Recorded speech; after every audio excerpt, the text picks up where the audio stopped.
গেমে এরকম হ্যাকার আসলে আর গেমই খেলতে মনে চায় না। অনেকে তো এই হ্যাকারদের জন্য গেম খেলাও ছাইরা দিছে। আর এই জায়গায় গাড়ে নাই নর্মাল প্লেয়ারের আইডি গুলা ব্যান করতেছে, হ্যাকারের আইডি গুলা ছাইরা দিতেছে। অনেক নর্মাল প্লেয়ারের আইডি গুলা কিন্তু গাড়ে নাই ব্যান করছে, অথচ হ্যাকারের আইডি গুলা দেখতেছি কোনো কিছুই করতেছে না গাড়ে না। কারেনা থাইকো তুমি তোমার হ্যাকার নিয়ে, যখন আমরা নর্মাল প্লেয়ার গুলা চলে যাবো তখন বুঝতে পারবা।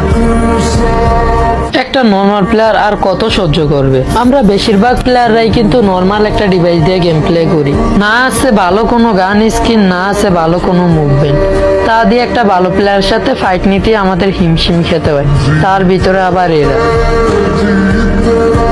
ভাবছিলাম এই আপডেটে কোনো হ্যাকার থাকবে না, গেমটা শান্তি মতো খেলতে পারবো, এবার গ্র্যান্ড মাস্টার পোস্টটা শান্তি মতো দিতে পারবো। কিন্তু এরা কোথ থেকে প্যানেল হ্যাক গুলা লাগায় আসে আর আমাদের নর্মাল প্লেয়ার গুলাকে ইচ্ছা মতো মারে।